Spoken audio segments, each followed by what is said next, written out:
It's so nice to see you all. My name's Rebecca Jones. I'm the executive producer here at Curve, and I'm going to be sort of giving my best Graham Norton impersonation to chat with Aakash tonight and to share that conversation with you. It's going to be really informal, so I'm just going to say a few questions, but equally it's an opportunity for you to ask Aakash anything you want to ask him. I think too personal. You can. Yeah, it's, you know, that's how the evening's going to go. So I'll start. I'll kick it off, but don't be shy. You know, put your hand up or just call out, and we'll have a question answer, and then we'll have some drinks on the mez afterwards. So if there's anybody you want to chat to with Aakash afterwards, so Aakash Odedra is a dancer, a choreographer, and a teacher born in Birmingham, and he lives, luckily for us, in Leicester. He trained in Indian styles of Kathak and Bharatanatyam. Aakash formed Aakash Odedra Company in 2011 as a vehicle for commissioning his own work and to develop his own choreography. His award-winning debut performance, Rising, featured 4 solos by master choreographers Sidi Larbi, Akram Khan, Russell Marafant, and of course himself, Aakash. As a choreographer, he's the most notable commission includes James Brown, Get on the Good Foot, which is the Apollo Theatre in New York, and the opera God's Little Soldier at the Theatre Freiburg. He also has done Queen Elizabeth II's Diamond Jubilee celebration and the closing of the London Cultural Olympiad. Aakash is an associate here with us at Curve.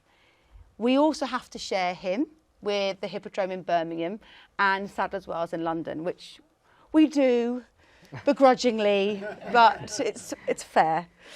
He has received, of course, numerous awards and bursaries, including the Amnesty International Award for Freedom of Expression, Best Dance at the Eastern Eye ACTA Awards in 2018, a Dora Performance Award, a Danza Award, and a Bestie Award for Best Male Performer in 2014.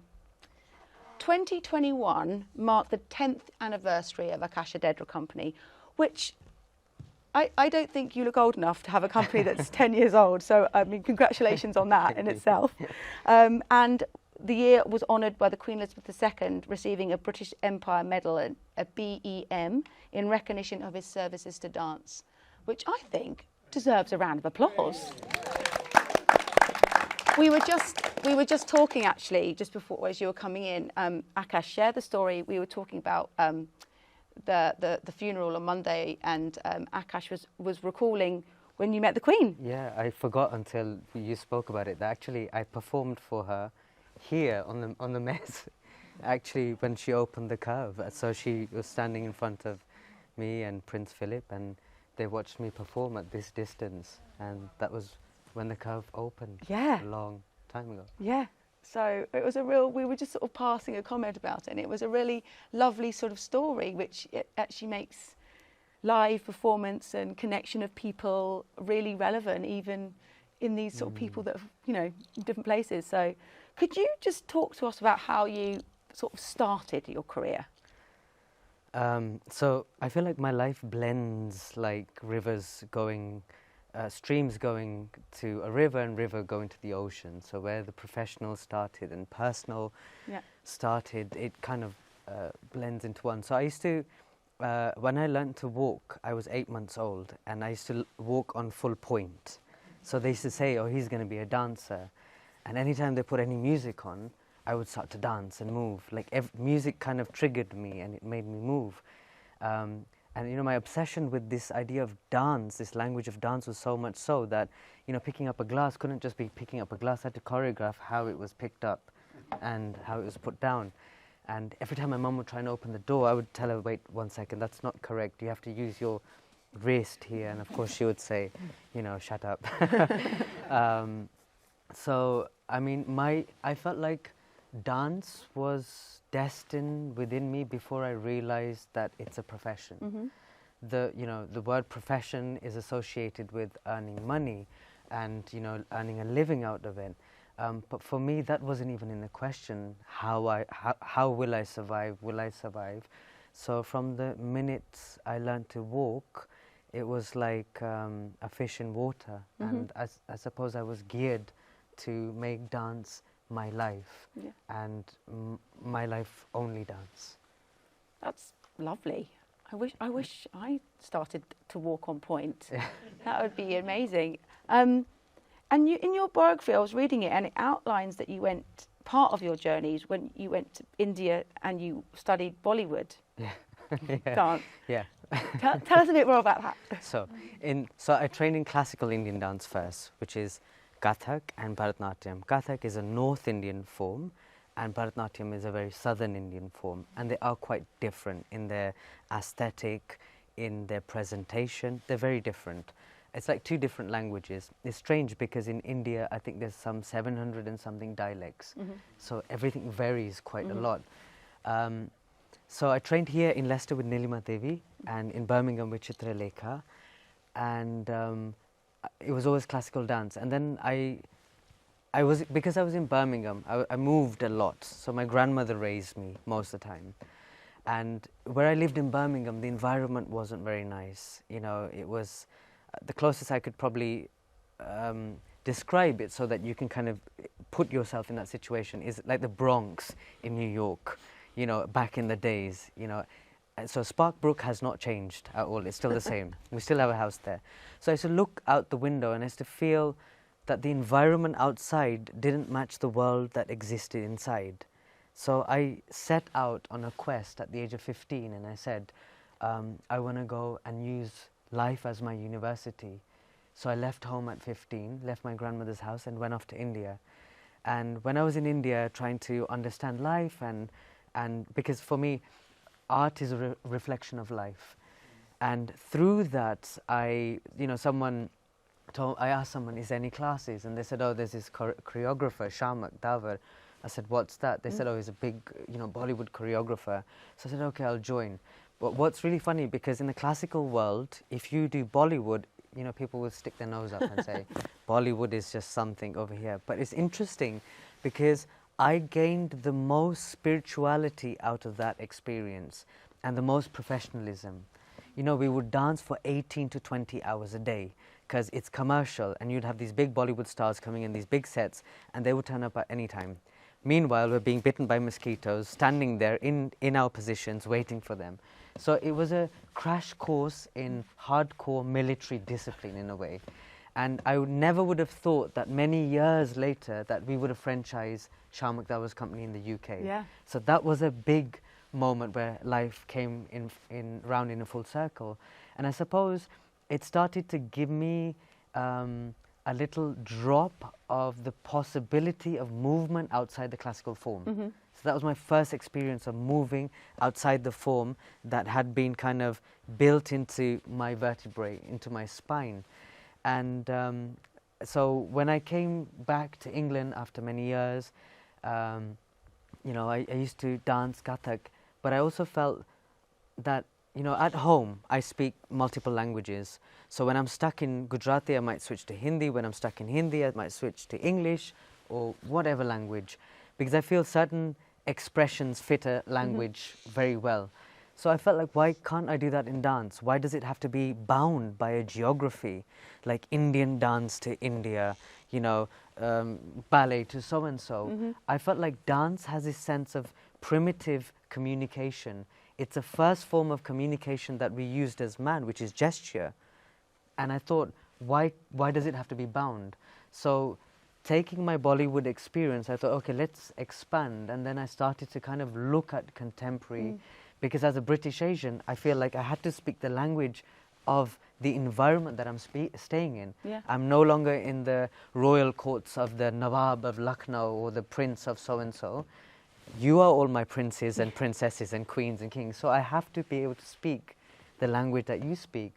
So that's my kind of where my journey from Bollywood kind of split out into this quest of being able to speak a language that is relevant today, not so ancient. And it's nice how I think that's and you talked right at the beginning about rivers, streams into rivers, rivers into oceans, and actually that's similar. And it, as you're speaking, you can feel that is something that comes in your practice, and blending those different practices coming out into something which is your company and what you represent, which is actually for an audience, if you've ever seen Aakash, you know, it's a really beautiful conversation we can have with you on. And I think that's really right, the way you talk about the language of dance, because it's so powerful. You know, the idea that you can be any language and understand it, but also any age and understand it. And also there's no right or wrong, you know, he said this, she said that. Actually in dance, there is no right or wrong. So it's a very beautiful language, and I think that's a really lovely way of moulding those things together. I have a very simple formula that it took me a while to find, which is if my mother came to see a performance, she should understand it. Because sometimes also dance becomes so abstracted, so avant-garde, or so, it becomes such a niche that I think it becomes very difficult to access and to kind of connect to it. So for me, it's really important that anyone from any walk of life and experience who walks into that theatre is able to take something back with them. So for me, it's important to be able to give a gift when people come to watch the show. That's so nice. It's so nice to hear. I was once told that a show should be like a party that you're invited to, not a party that you're not invited to. You know, like, oh, I want. They're having more fun on stage doing the show than we are watching it. That's not a good show, but a show where you feel the company and the party is shared. That's a really lovely I mean, I have an issue when a lot of dancers say, well, I'm the artist, and you know, this is how I feel, the ego becomes such a big thing. And if it's how you feel, and if you feel that it should be presented only like that, then dance in, and if it's really for yourself, then dance in a studio. The whole point of dance for me on stage is communication, which I feel in this world, it's being locked out further and further and further, you know. Now you see everyone's on their phone. The worlds are becoming more insular. And I feel this sense of communication in real time is really important. I think that's what we really missed, didn't we, in the pandemic? And actually, or you can watch things online, or you can do things online. What I really missed, and a lot of other people, is being in a space with strangers and different people, but all being part of the same thing. And there's something that makes us human in that. And I think exchange. Exactly. Which is kind of brings me on to the topic of Samsara. Because the piece is about cultural interdependency. Sorry. So, in a world where the walls, these invisible walls, are becoming bigger, for me it was important to remember that actually so I'll go back to Samsara. So the piece that's going to be presented on the 1st in the Curve is a dialogue between me and a Chinese dancer. It was inspired by a book called Journey to the West, but we didn't want to do a literal form of Journey to the West.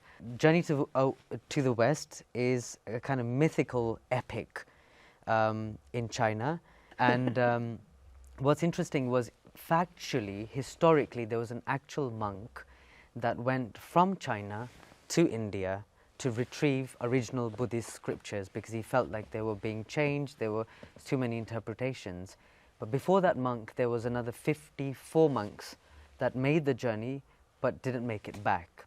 And there was a rule in China that the emperor said, if you ever leave China without my permission, you will be executed. It was simple. So he left without the emperor's permission, and he started on this 14-year journey. And then when I was thinking about this story, I visualized him going through somewhere like the Gobi Desert, which is a changing landscape. You know, these sand dunes of time, where time kind of blends into one, where you can't tell which day it is, you know. So there was an image for me where there's these footprints that have been left, and he's stepping in these footprints. So my question was, because the piece is about reincarnation, life, death, rebirth, is death really the end? Was it the same monk that did the journey 54 times before he reached his actual aim? So I had this image of this monk being in this unknown space, feeling familiar yet unfamiliar. And when you're on this journey on your own, as you may know, you know, your ego or your other self starts to pop up, your doubt. It becomes another personality. You start to befriend yourself, or you start to make an enemy of yourself. So it's really about this alter ego being born, and then this journey, this epic journey happening through time. through space. And I think what's beautiful in Samsara is it's almost like a time capsule. It's almost like a piece that doesn't belong in the past, present or future. It has its own time. It holds its own value. And another thing I was inspired by in the piece was iconography. So Siddhartha Buddha was from India, Nepal. And obviously Nepalese people will look a little bit similar to me, or he was an Indian prince. But when you see the iconography of Buddha shift from Nepal to China to Japan, the eyes shift. And it's very interesting that the iconography of God has to reflect people. Like even if I think of Jesus, a man from the Middle East, and if you look at the iconography of Jesus, it's very different. Yeah. So I found this kind of like this journey that the icons, the iconography made also very interesting as well. And so I felt like if cultural interdependency was so relevant at that time, that someone made a 14-year journey to retrieve original Buddhist scriptures, why is it just the opposite now when we have access to be able to travel, you know, when travel is so easy, communication is so easy, yet these invisible walls seem to be getting higher and higher. So I felt like it was an exchange between me and who, by the way, his name is Hu Shenwan. He's an incredible dancer. No, I love it. I was going to ask you, like, talk us through Samsara, so you've kind of totally, brilliantly talked about it. And can you also, you've sort of touched on this as well, but your creative process, where do you start that? And you said 5 years, but Yeah. what does that start and look like for us? Depends on which piece, but I'm dyslexic, and I'm a proud dyslexic, because I feel like you view the world differently, and it's a blessing, not a curse, if you can find that within yourself to be able to see the world differently. So for me, images are really important. Often when I'm stuck in a piece and I can't find a transition, I'll meditate and I'll really ask for an answer, and an image will pop up. So in the case of Samsara, it was falling sand and sand. And I don't want to give too much away, but you will see a lot of sand in the piece because it represents a sense of time. So imagery is really important for me. And that's why I think I kind of spoke about the iconography as well. Because, you know, when I was a kid in Leicestershire Arts and Education, you know, 30 odd years back, and there was a picture of a ballerina just like flying through the air. And that stayed in my mind, that image. So every time I jump, I only saw her. And people always used to say, how do you stay in the air? Like it's always written in a review, he's in the air. Right. But it was that image, it was that attachment to an image. So the power of an image actually becomes energy for me. It's like solar energy for me. So I often start with an image. And then through that image, the image gives birth to music. Not music that I hear physically, but I hear it in my mind. Okay. And that, I try to then match that music that I'm hearing and feeling, the energy, to something in reality. So I find another piece of music. And then I would actually try with a prop or something, and I would start to move, and that's when the madness starts. So I think when you asked what is, you know, your process, it's a tornado. That's what it is. It's an absolute tornado where everything gets sucked in. Professional, personal, good, bad, ugly. But within that storm, within that chaos, there's order. So within there, in the eye of the storm, I will always try to find a moment of stealth. Stealth where I can actually feel what's happening around me. And the piece really does come together like a jigsaw. It doesn't make any sense in the beginning, and it's often really hard for me to, especially when I'm working with other dancers. So when we did a very political piece called #JeSuis, it was really difficult for me to convey to them what I was seeing, because I see all the images with lights. Okay. So I see also the way it will be on stage. So when I'm asking them to do something in the rehearsal room, they're questioning me, saying, this doesn't seem right. And then when we have rehearsal on stage and I put the lights on, all of a sudden, it starts to make sense. Because for me, creation of dance isn't just dance. Dance is my excuse. That's all it is. It's my excuse to communicate. But I like to create architecture in space that doesn't exist. So through the lights, through cutting the light, through putting a single finger in the light or an elbow in the light, I try to create this sense of non-existing architecture. And for me, really making a piece isn't just, I don't focus on the dance. I have to give an equal respect to light, music, scenography, and dance. So what I do is like making a recipe. When you're cooking something, let's take curry because we're some Indian. You know, when you make a curry, you don't just throw a bucket of salt in there. You put a little bit of salt, a little bit of chili, a bit of spice, a bit of this, a bit of that. Then you throw the vegetables and so in. You let it simmer. So for me, light and dance does the same job. It gives its own aroma. It helps the message become more powerful and more potent. And I think we also live in an era where our attention spans inadvertently have become quite short because of social media, because of television. You don't like something, change. You know, 1 second on Instagram, if you haven't got your attention, it's moved. So I feel like you have to kind of create a moving picture. You have to create a film on stage. And I feel like this is the beauty of what I try to do with dance, is I try to take it away from just the dance element, but I try to create an experience through it rather than just the dance.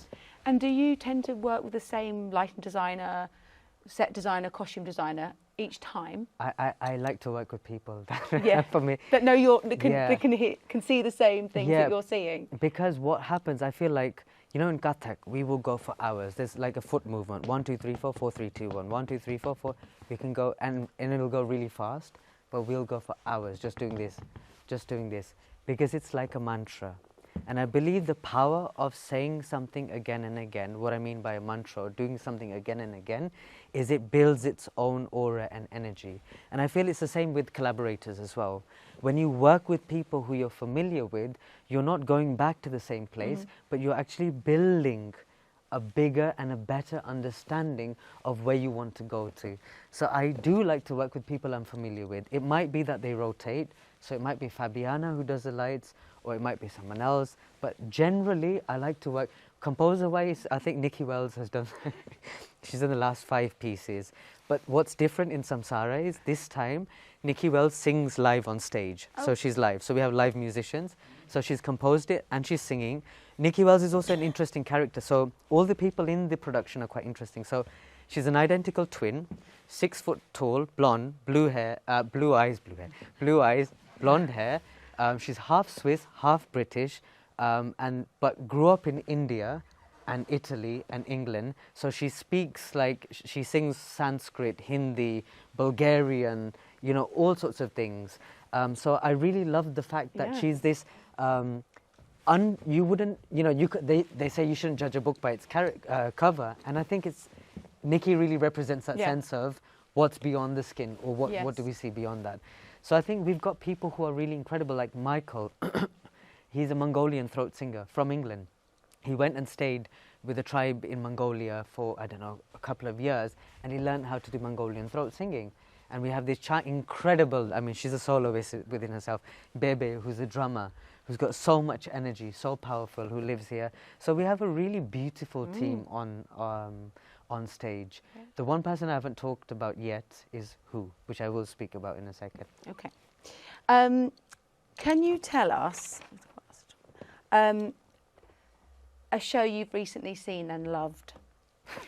Sorry, that's a hard question. I'll tell you why. I'm going to sound really bad.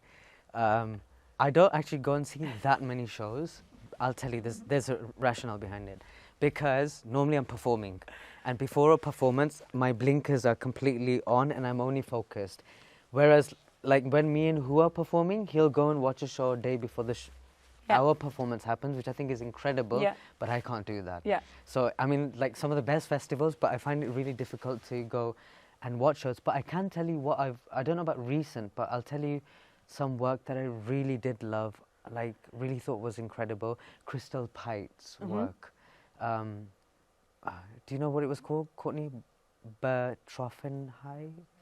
I'll have to remember the name, but it was an incredible, I think she's a brilliant choreographer. She's super intelligent. What's beautiful is often you have, for me, when there's too much intelligence in dance, you lose the soul.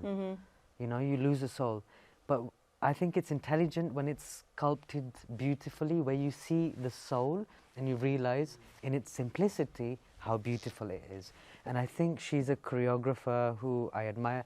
And Dimitri Papayano, am I saying his surname right? Now, he's considered dance, but he's not really dance. It's, how do I describe it? It's imagery coming to life on stage. It's okay, it happens to all of us. Don't worry. Someone's very popular. It's all right. Where was that, at Sadler's Wells? Sadler's Wells. Yeah. Both of them are at Sadler's Wells. Of course, I've been a fan of, he's been my mentor, Akram Khan. I liked Desh as well, one of his pieces that he did. Did you manage to come and see Jungle Book when it was here? I was touring. You were this touring, is what I mean. yeah, exactly. I'm either on stage or travelling. And so you were recently with Samsara, you were at Edinburgh? Yes. So did you not see anything else at Edinburgh Festival? No, I didn't. Yeah, because the story of Samsara. So we premiered, so it was a lot of drama. So we met in 2017 in China for the first time. No, let me go back. Let's tell the whole thing. So I was told by Akram's producer, Farouk, to maybe work with a Chinese dancer. You know, yeah, you should work with this Chinese dancer. He's does really talk good. Like that. It's very yeah, good. Impression really, of him. really good. I think it will be a good collaboration between both of you. I said, okay, Farouk. So I went to Sadler's Wells. We walked into Sadler's, and I remember everyone stalling at the entrance in the theatre because they had, so it was in Yang Li Ping's company, they had 60,000 scissors hanging from the bars, and the bars were going like this. So it looked like we were underwater, and the piece was called Under Siege. So magnificent set. And then came on about, and he wanted me to dance with the lead dancer in that piece. So then came these magnificent 40 or so Chinese dancers doing quadruple somersaults in the air, and I looked at the lead and I said, okay, fine, if you want me to dance with him, no problem. But something didn't move inside me so much. He was brilliant. And then came this boy or girl, being, I couldn't tell. He just wore an underwear and he walked in silence. And I remember everyone in the entire auditorium going like this. There's pin drop silence when he walked in. And he walked in very slowly. And then the music started and it was very soft. And as he moved, you couldn't tell where his head was, where his leg was, where his arm was. He was like Mercury unleashed. He just moved like, and while he was moving, I was moving with him. And something inside me said, why can't I dance with him? He was just incredible. And for the longest of time, I couldn't figure out his gender. You know, not because of anything else, because he was so androgynous in the way he moved. And I found that incredible. So anyway, I met the lead who I was meant to meet, and I thought, okay. It turned out the lead became a huge star in China on some reality TV show and no longer wanted to dance with me. To which Farouk said, well, why don't you dance with the boy who played the concubine? And I said, perfect, because that was the one I wanted to dance with. So then I flew over from, I did a long journey from India to China, journey to the west, but journey to the east. And I met Hu for the first time in 2017. And I remember he was too busy to dance with me because he was doing his production, even though he said yes. But we did a little bit of movement together, and instantly I felt like I've known him from another life. And what's really interesting is he doesn't speak any English, I don't speak any Chinese, but we communicate perfectly well. Like when the translator's translating, I'll often stop the translator and I'll say, he's saying this, right? Because I'll understand him so well. Wow. If I do movement and in my mind I'll think, I won't even need to think he will be there, and vice versa. It feels like we've been split from the same seed. You know, like he really feels like my soul brother. I forgot what the question was. I don't know, but I like the answer, so it doesn't matter what the question was. Yeah, I just went off on a tangent. Yeah, so, the answer was better than the question, so it's fine. So but I think that's also what a treat to find someone. He's incredible. I know what it was. Okay, so we're going back. So Samsara, the whole story.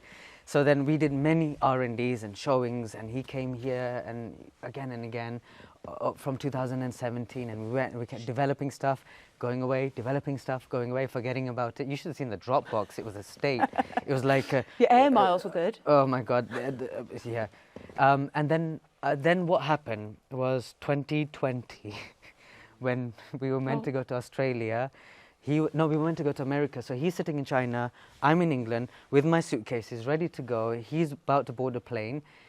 They shut the plane, he couldn't board. And then America tell us we're not comfortable with a Chinese dancer coming over. And so we're like, what do we do now? So my producer was brilliant, Anand Bhatt. I mean, he's a genius. He said, okay, let's just get him out of China ASAP. So we flew him over to England. Great, he got over to England, but the entire team was about to go to Australia. So I had to teach a new dancer or the whole of Samsara. And so me and the new dancer went, and who stayed at my house, and I was just hoping that he would somehow be able to come over there, because Australia's rule was you had to quarantine on some island for 2 weeks, which wasn't, the time frame didn't match. So then what happened is he stayed at my house long enough while I danced with a dancer there, getting ready to go on stage, and then last minute he flew in, and then the show happened in Melbourne. So I think we were the first, and you know, we were really nervous because didn't know what was going to happen. But I mean, the reaction from the audience was incredible, and I remember it felt special when we were walking on the roads of Melbourne, and I heard people talking about Samsara. Oh, so wow. it really felt like it was, and it was really special. And then the sad thing was, so we were the first to premiere in Melbourne International Festival, and the last.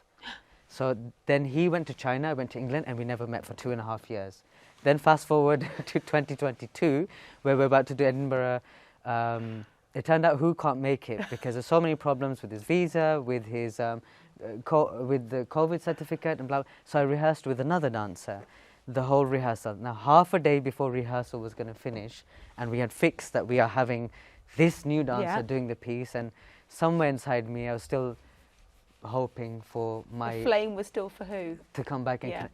And somehow, miraculously, he drove 6 hours across China, ended up in Amsterdam, and we got a call saying he's already in Amsterdam. So half a day before rehearsal finished, he came in to do a run. And I remember he came into my house, he's staying at my house, and he looked at me, it was 11 at night. He said, "You tired?" And I knew what that meant. It meant, get up, rehearse. So 11 at night, we started to rehearse, remember the piece. And, you know, in the end, it premiered at Edinburgh International Festival against all odds, against you name it. And these guys, Ali and Courtney, both producers, have worked tirelessly to make it happen. So, well done, guys. Amazing. I think does anybody else have a question for Aakash? This man here. Yeah, I was curious. You talked about communication, you talked about energy, and that sense of connectedness with Wu. And I wondered to what and you used the word collaborator, I think, at one point. I'm wondering to what extent, when you are dancing and there's a group of people in the room that we'll call audience, how much are they an energetic collaborator and part of a community maybe? Yeah, for me it's a three-way, I call it the three-way communication. Yeah. So for me, I'm quite spiritual, so I always go upwards.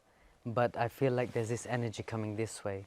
So for me, it's like this sense of Sufism, this sense of spirituality where you turn and turn and turn and turn and turn until you reach a point of ecstasy where you lose yourself. So there's this communication which is going vertically and also horizontally, like as if you're looking to the edge of the horizon, and it creates this X, and that X is my whirling, my energy, which is my communication energy. So I feel for me it's really important to do this, take and give. So this is always happening, really important for me. And that's why I have a particular ritual before I go onto stage, where I have to empty myself enough to receive from all sides, from above and from the audience, and then to give, to translate. So I become a transmitter in a way. So I think that's what makes it real in that moment, because for me it's really important to be able to connect to each and every member of the audience. Really, really important. I was kind of inspired by this courtesan in India. She was the first recording artist of HMV, the vinyl. Mm-hmm. And she was so famous in 1901 or whatever it was, that she was on the stamps, all Austrian stamps. She was an Anglo-Indian courtesan, which is even more interesting. So these were the courtesans. This is where my dance kind of developed. So they were the first feminists of India, I would say. It was a matriarchal society, and of course it was patronized by the royals. And there was once a concert that she did, and in that concert she gave a strange request to the ushers. She says, all the Gujaratis that come, sit them here. All the Bengalis that come, sit them here. All the British guys who come, here, etc. And the ushers thought that was weird because, you know, at that time you wouldn't really want to segregate people. Yeah, in that way. And they did. And people were very uncomfortable. So she sang normally first. And then she sang in Gujarati to the Gujaratis. She sang in Bengali to the Bengalis. She sang in English to the British, etc. And I thought that was a moment of her genius, because that intimate connectivity between you and the audience is super important. I feel like if you're a vessel, it's your job to be able to understand who they are and also give back a part of yourself. Every time I perform, I feel like I die a little, because I leave a part of my soul on stage. That's why often after a show, there is this feeling of emptiness, because I've given. I've also received, but I've also given back as well. So I think that connectivity and communication for me is super important, and it doesn't have to happen through words. It can happen through a single gesture, or you know, or even just a glance. You know, I think that's buildings like this. We really felt that, you know, when we were empty, you know, and it's like going to a school and there's no children there. You know, going to a theatre and there's no audiences there. Absolutely, it's the place where there is that connection with that community, and the audience is part of the story. And that's why we love having Aakash as an associate, because there are artists who, as you said before, who don't need to perform in front of an audience. It's not important to them. But the best work for a venue which has 970 seats for us is one that has a connection to the people it's having a conversation with, which is really lovely. So we appreciate that. And I think this is the difference between media or television and being in real time, where you're actually able to read the energy in that moment. That's why I always keep room to slightly shift my performance. So although choreographically it's fixed, I will start to change it. I will start to change it to be able to connect to people. And I think that's important, to keep that fluidity, like the rivers that I spoke about in the beginning, so that it doesn't become about me making my journey to the stream, from the stream to the river, but it becomes our journey as different streams going to the ocean, rather than one stream. Anyone else got a question? Yeah, you talked about the creative process, and I was wondering how you know when it's ready or finished, and then what it feels like when you then, for the first time, present it to an audience. Not that I've been pregnant, but it's like being pregnant, I say. Because, you know, you're worried, will the child have 2 arms, 2 eyes? What will it be like? Will it be okay? Will it be healthy? Till the last minute, it's impossible to know, until your child is actually put out in the world.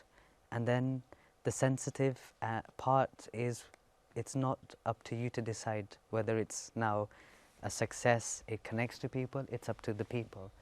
And I think that kind of teaches us about life. We're so used to succeeding that we also don't understand what letting go means.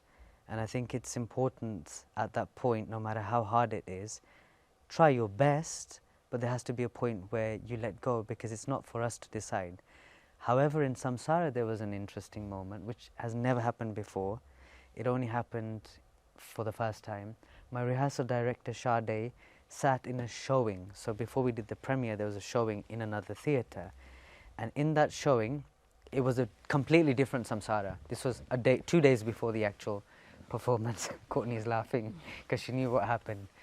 So Sade sat in the audience And what she did, she made notes of when people were drifting, just on body language, you know, when they were connected, when they were drifting.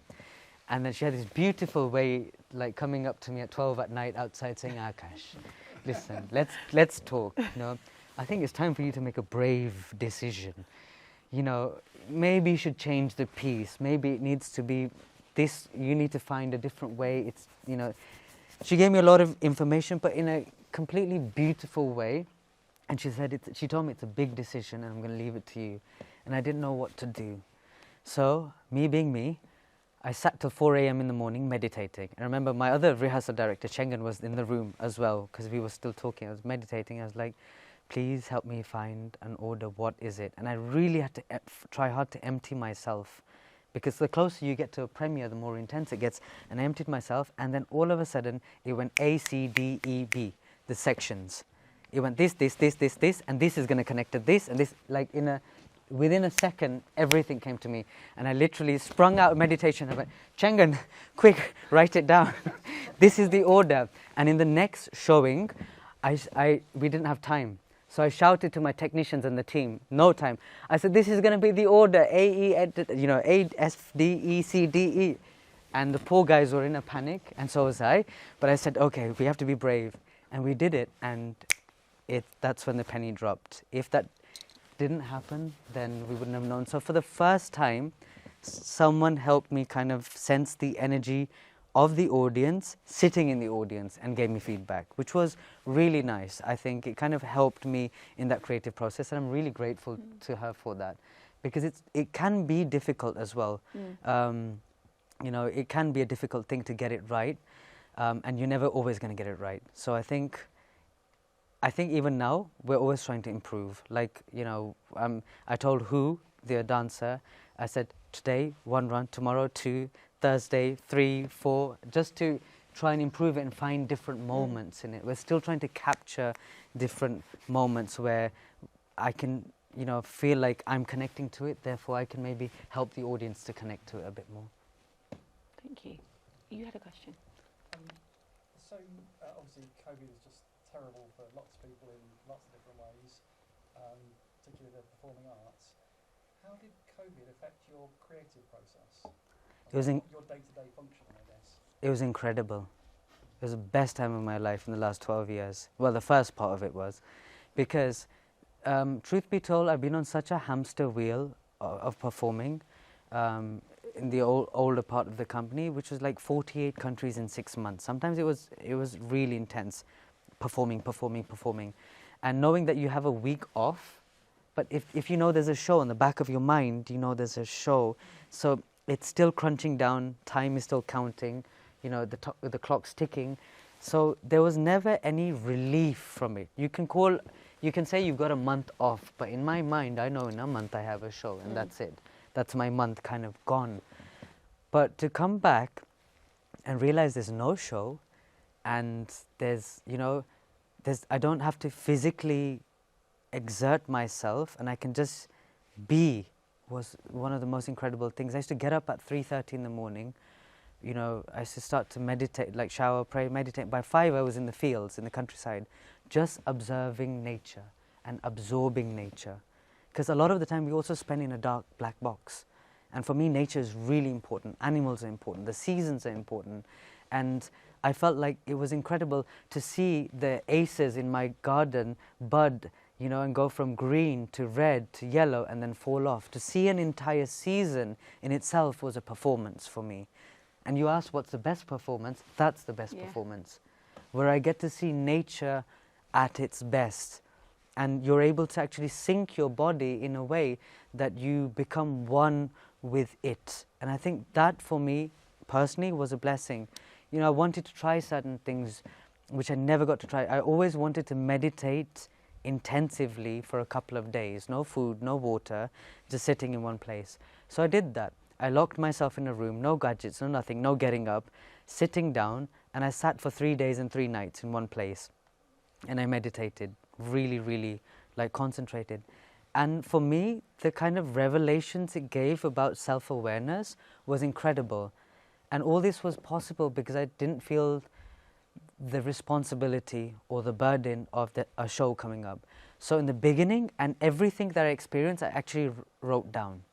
Like all my deeper thoughts, my experiences in my meditation, observation of nature, and I think that actually gave birth to many possible stories that will come from this period in future productions.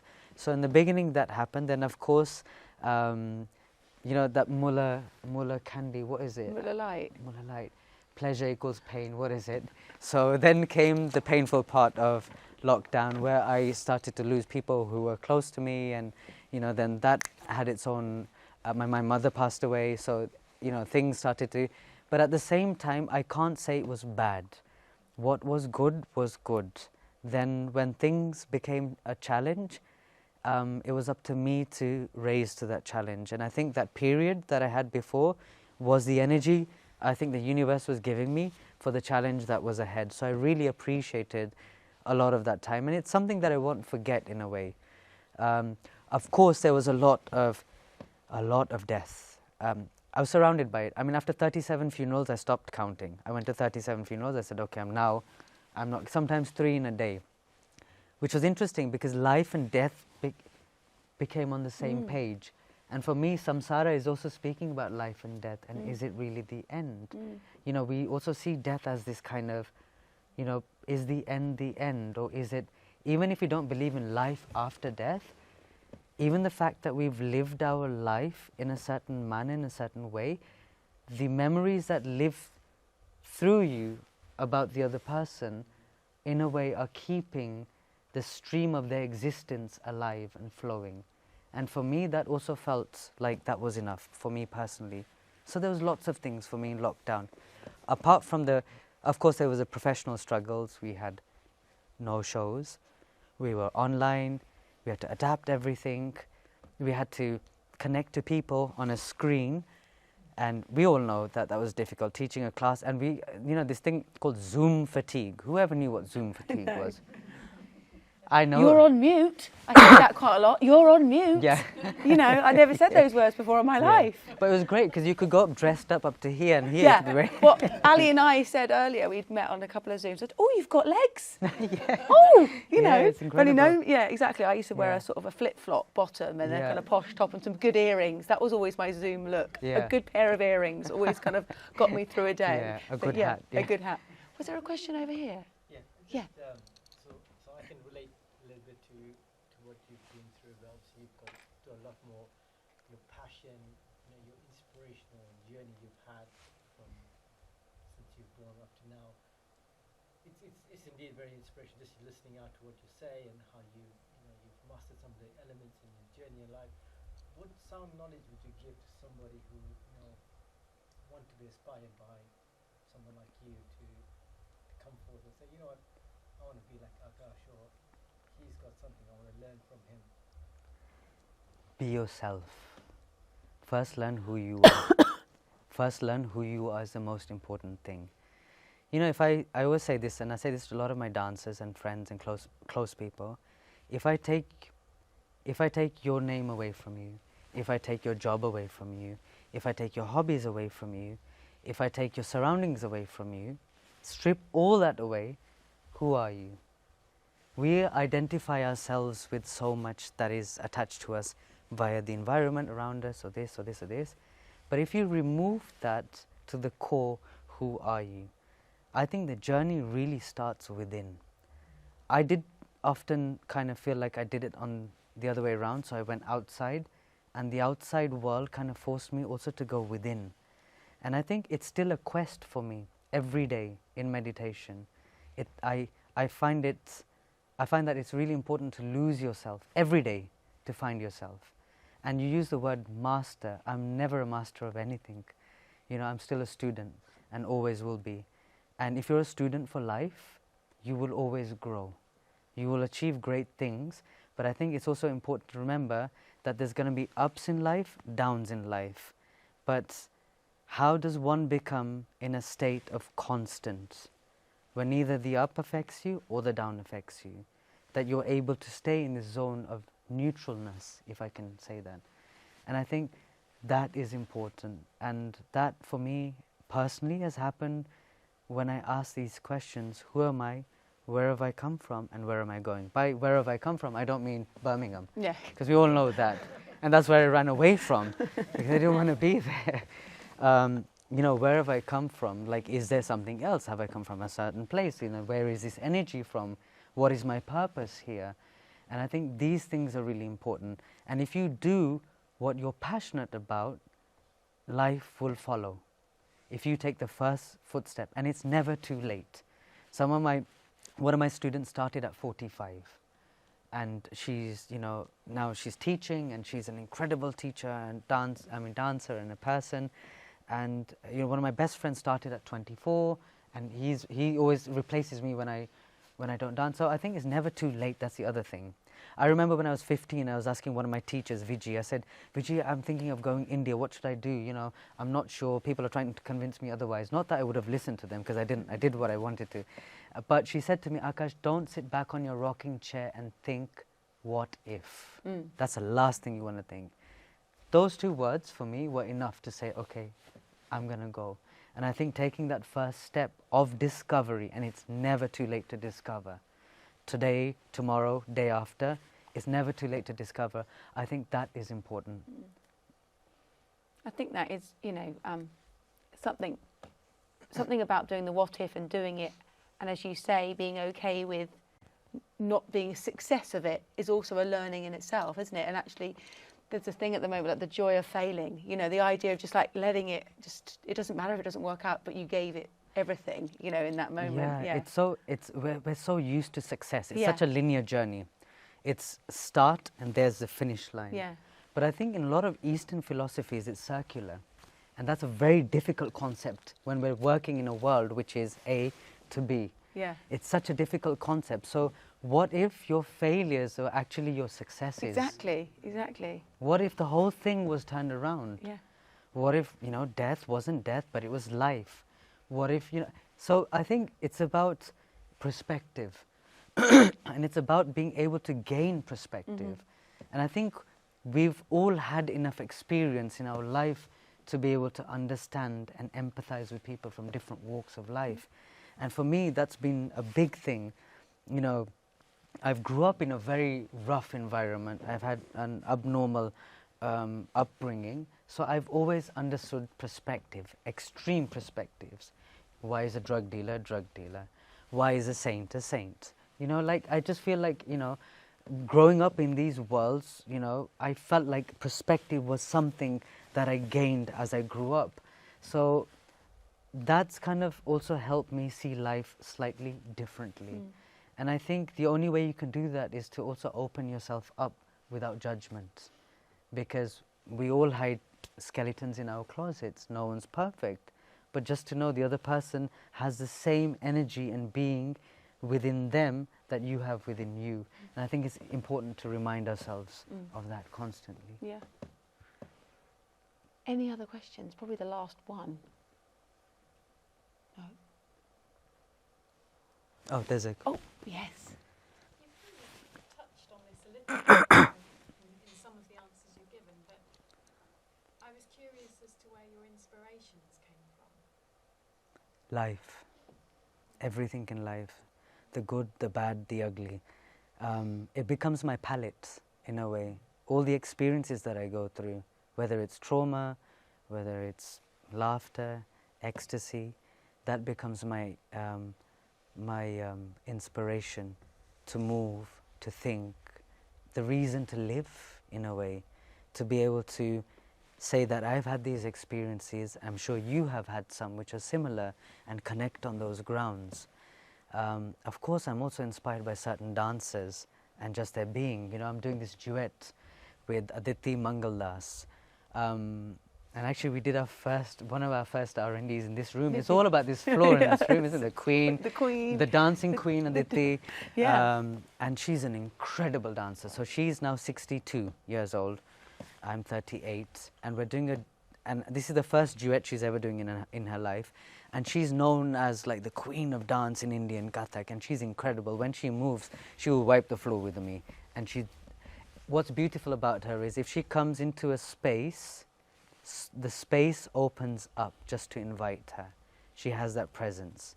She moves space. So to dance with her is incredible. I mean, I watch her videos on loop all the time. I know I'm her biggest fan. I've proved it to her.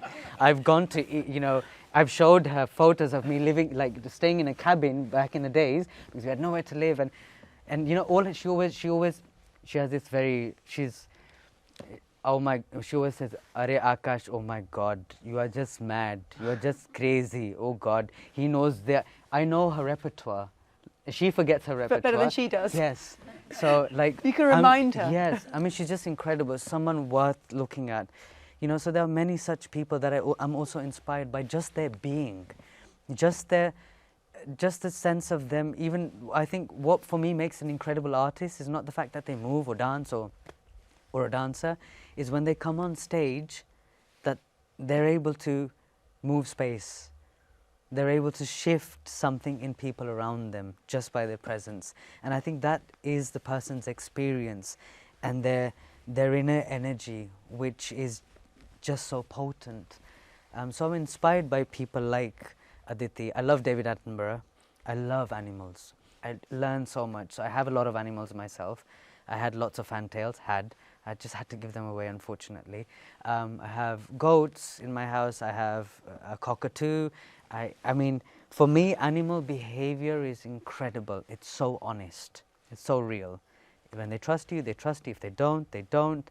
Their interaction with each other, trying to read an animal, for me, is incredible. And just to observe it move and take that as inspiration of movement, So for me, I'm a huge fan of Sir David Attenborough. And I can watch documentaries with his voice till early hours of the morning, and I will never ever get fed up. I even have a letter that he sent me that I keep safely. I mean, there's many things, but for me, life in general, and to be able to react to what happens around you, I think that's really important. If life is a reflection, then it should show through your art. And I think it's important to use that as a vessel to be able to connect to people and in turn possibly create a ripple effect of inspiration for them to do good things in their life. Well, we are very privileged to have you as one of our artists here, and tonight you have been a joy to listen to and talk to. We just want to give you a round of applause now. Thank you.